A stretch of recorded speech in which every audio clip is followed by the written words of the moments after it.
à fait justifié. Hein, comment qu'on paye, les facturations sans nom, les statistiques. Moi, j'ai demandé des statistiques pour 10 ans pour pouvoir faire la planification des services de préventif, puis on me dit que ces données-là ne sont pas accessibles. L'autre question que je vous demanderais, c'est que tout à l'heure, vous avez dit, heureusement, qu'il y a des commissions. C'est toujours à ces moments-là qu'on sent qu'il y a des choses qui bougent. Pouvez-vous nous donner des exemples de ce que vous sentez qui bouge actuellement ou ces dernières semaines, ces derniers mois? Ici, je vais parler des 2 dernières. Là, la commission vient. Écoutez, nous, on demandait des documents concernant des règles de fonctionnement entre les établissements parce que, tu sais, on nous dit, voici la règle, mais on nous transmet pas la règle. Puis là, quand on demande la règle, on ne sait pas où est la règle. Juste pour la commission vient, j'en ai fait mention lors de mon témoignage, puis 2 jours après, je recevais les règles. Vous comprenez que, tu sais, je me dis, OK, bon, ben c'est correct, j'ai reçu les règles maintenant. Sauf que c'est sûr que, tu sais, quand il y a des commissions, moi, ce que je constate, c'est qu'il y a beaucoup plus d'ouverture, des invitations, des informations qui sont transmises par le réseau provincial qu'on n'a pas d'habitude. Là, si on fait un projet, OK, on embarque dedans, beaucoup plus d'ouverture. Ben moi, je voudrais ça à l'année, là. Moi, ce que je veux, c'est qu'on travaille ensemble.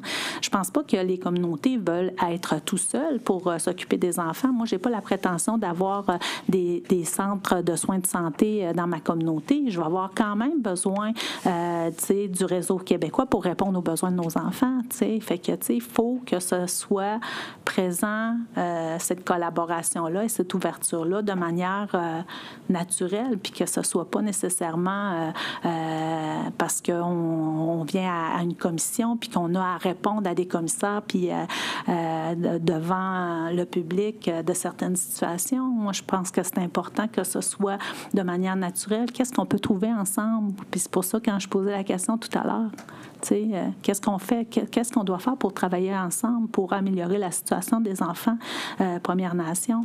Il faut travailler ensemble.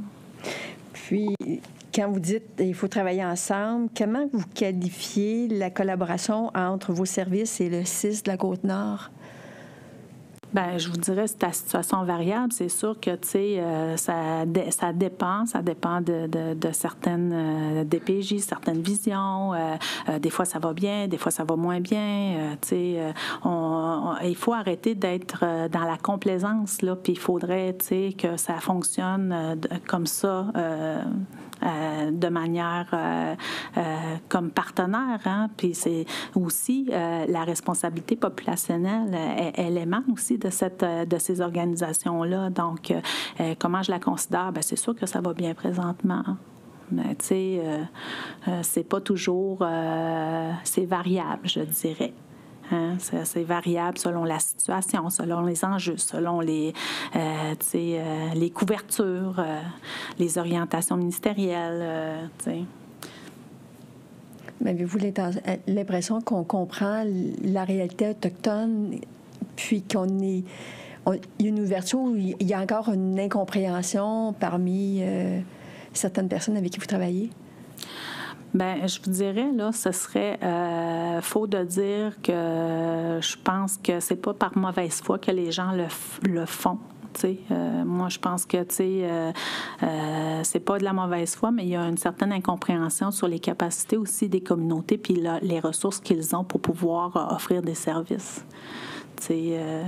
Mais c'est sûr que on a quand même à travailler ensemble justement pour s'assurer de pouvoir répondre aux besoins de nos populations. Puis si je fais juste une référence aux dernières modifications où on parle de la préservation de l'identité culturelle, j'avais une discussion avec une DPJ d'une autre région, puis je lui disais, bien, comment un DPJ peut répondre à ça s'il ne travaille pas en collaboration avec les communautés?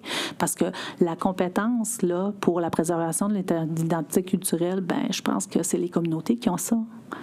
Donc, je pense qu'il faut travailler étroitement ensemble, justement, pour pouvoir développer et construire ensemble par rapport aux besoins des enfants des Premières Nations. Merci beaucoup.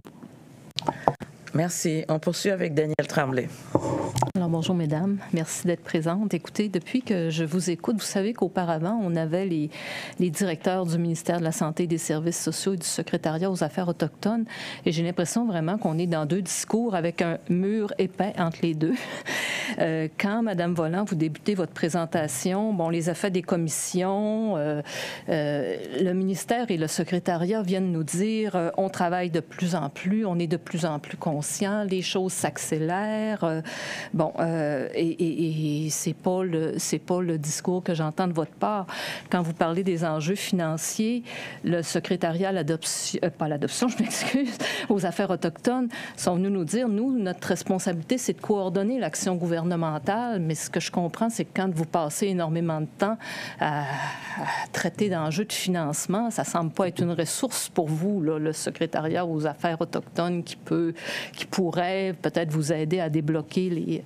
En tout cas, mais je vais quand même profiter de votre expérience au niveau du comité de travail sur le cadre de référence sur les projets de vie. Madame Lemay du ministère nous a dit, bon, il est tout prêt, diffusion. Écoutez-moi, dans mon ancienne vie, j'étais DPJ. Je crois que ça fait... Depuis qu'on a sorti le cadre de référence général à l'automne, qu'on entend parler du cadre de projet de vie en matière autochtone, donc on est à sûrement 10 ans. Les travaux ont débuté en 2013. Madame Lemay dit qu'il a fallu prendre un pas de recul avec l'avènement de C92, mais dit finalement, c'est assez conforme. Alors, fait que j'aimerais que vous nous en parliez davantage de tout ce processus-là où on en est rendu aujourd'hui, parce que vous savez qu'il y a plusieurs témoins avant vous qui sont venus nous dire il faut que les enfants autochtones soient exemptés des durées maximales. Toute la notion de projet de vie, la notion de permanence, c'est pas la même chose dans nos cultures. Alors, j'aimerais que vous nous en parliez davantage.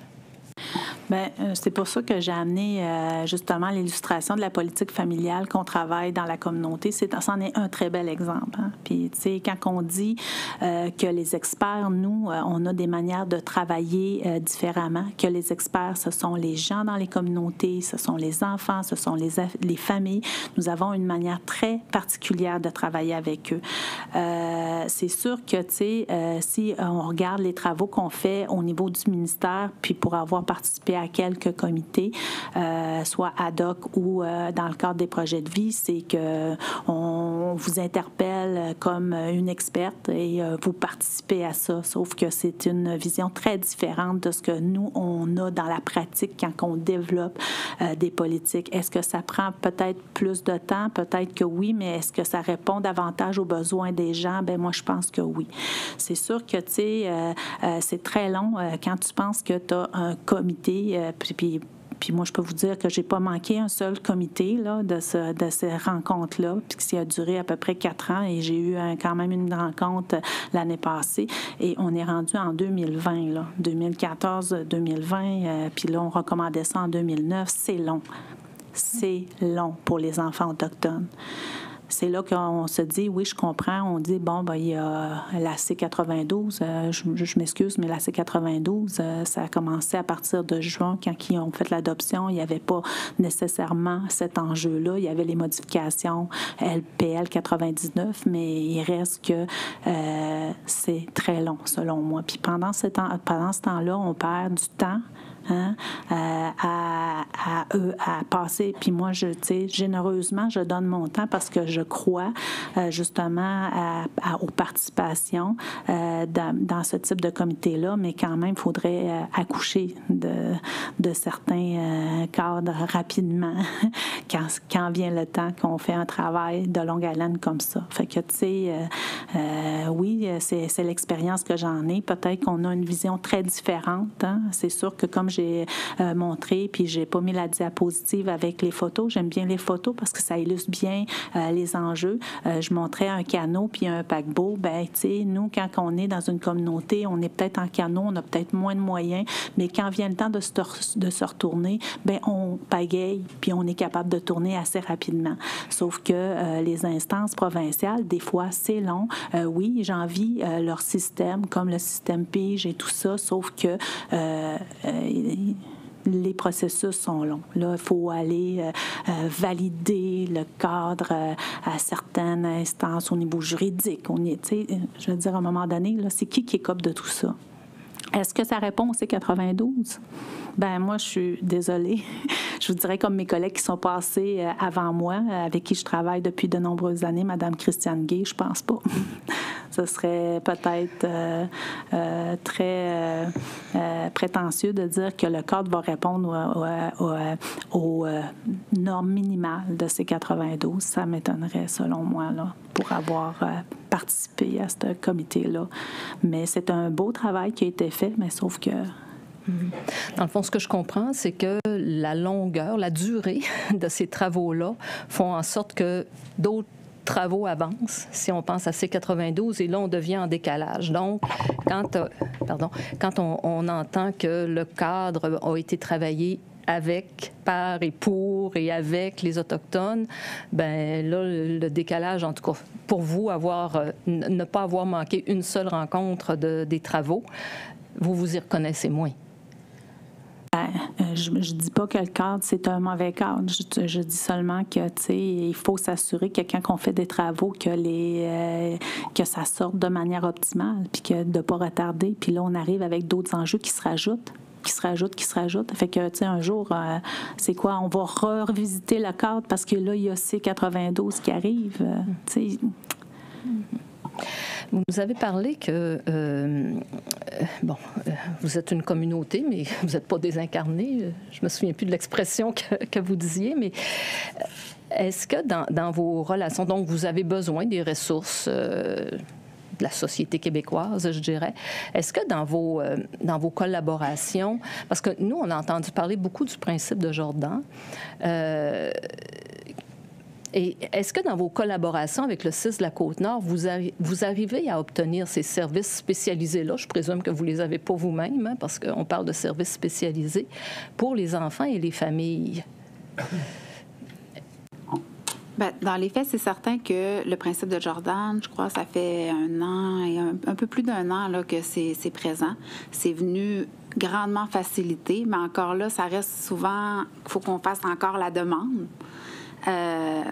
Mais ça reste que l'enjeu reste quand même, parce que le principe de Jordan, eux vont nous dire il faut que vous financez par le programme SEFPN.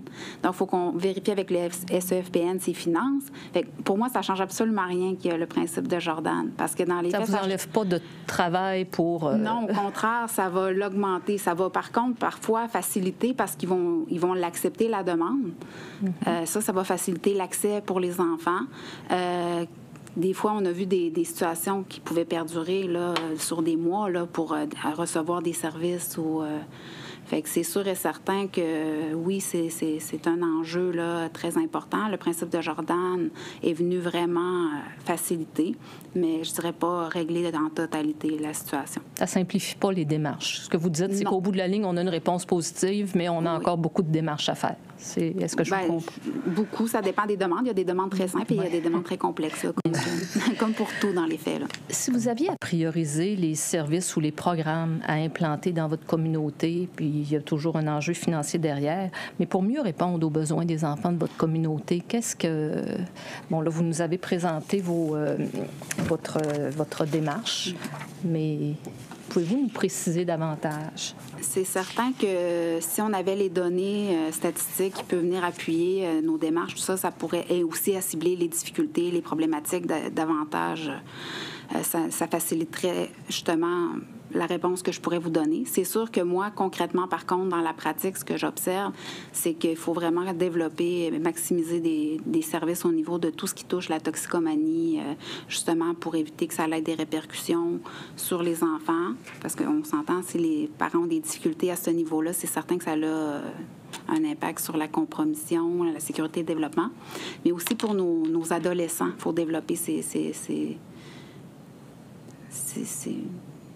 organismes-là où les besoins sont là, du moins. Là, et est-ce que vous souhaiteriez des organismes dans votre communauté? Ce matin, les Inuits sont venus nous dire, souvent, quand les gens vont en thérapie à l'extérieur, pour eux, c'était dans le Sud, ils ne s'y reconnaissaient pas au niveau culturel.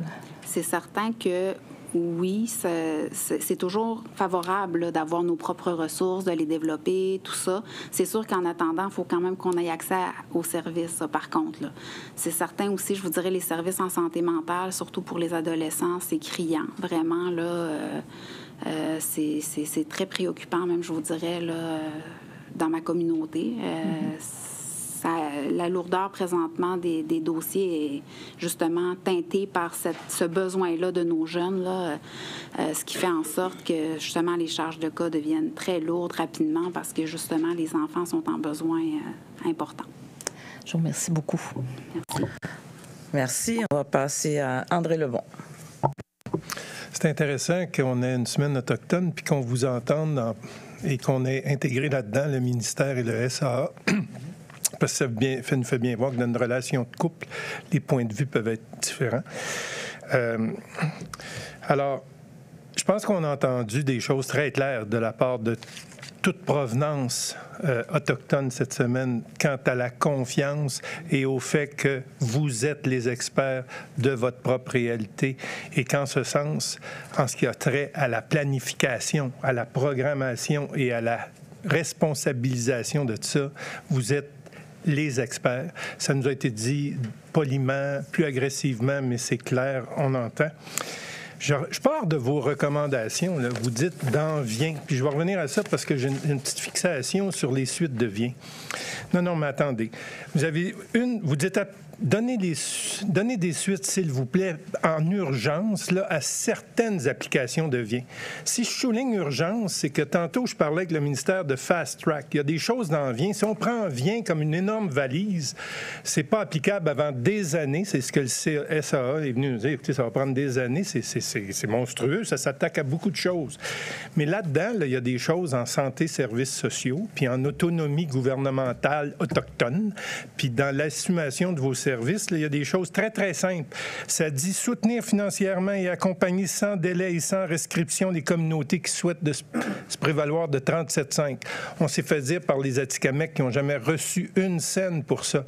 On s'est fait dire que la démarche des Mohawks était prête, là, mais que pour une question d'argent, ça ne s'est pas fait. On s'est fait dire par les Anishinaabe hier qu'ils avaient monté tout leur dossier, ils l'avaient déposé, mais ça n'a pas été avalisé par le ministère. Fait que, tu sais, quand on dit sans restriction et avec soutien, là, je veux bien qu'on ait deux versions du couple, mais il y a comme des évidences à un moment donné. Alors ça, pour moi, ça pourrait être pas si long que ça appliqué. L'autre chose, la conclusion, là, vous dites, en assouplissant certains critères, on entend parler là, de vos zones de souplesse, de la différence conceptuelle de l'intérêt de l'enfant, si tu prends une stratégie simple d'intérêt de l'enfant et une stratégie de préservation familiale, ça change l'angle. On s'est fait présenter ces choses-là.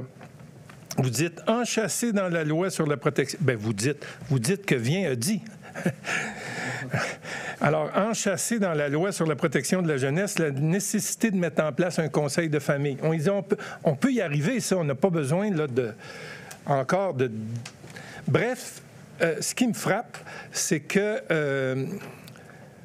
la volonté, on parlait de volonté puis on parlait de confiance. Alors pour moi, là, il y a des mots clairs dans vient qui s'appellent l'autodétermination, la capacité de répondre de nos besoins.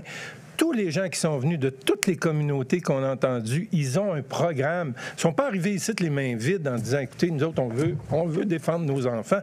Ils sont arrivés ici en disant, voici comment voici la stratégie qu'on veut développer.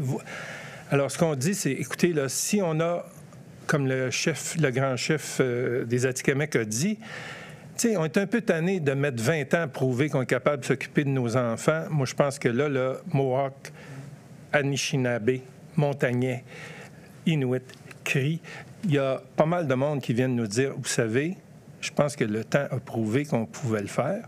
Puis le pire, c'est que le plan B, c'est que si on continue à faire comme on fait là, c'est clair qu'on se pète la gueule puis qu'on vous aide pas.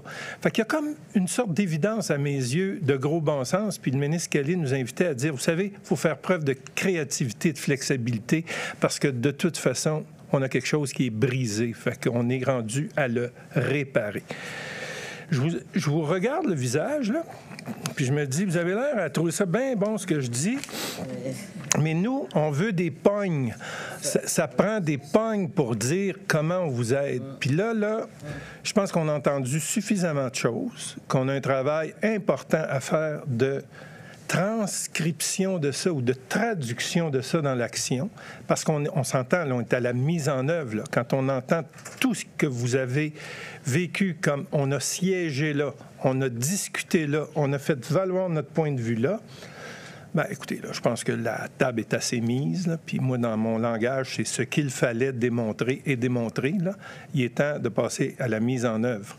Alors, merci d'être venu le dire, puis d'être venu le dire avec un relatif calme. Je pense que j'aurais perdu plus mes moyens que vous. Vous devez avoir une résilience qui est de toute façon évidente, et je la souligne. Alors, quoi dire de plus après cette belle conclusion de M. André Lebon? Moi, je salue aussi votre calme, parce que déjà qu'on a lui, fait que ça n'en prend qu'il reste calme. Mais plus sérieusement, merci infiniment pour votre contribution. On a eu des sessions de travail, on a vraiment, merci de votre générosité et bonne fin de journée. Merci beaucoup. Merci à vous. Merci. Alors, 10 minutes de pause, le temps d'installer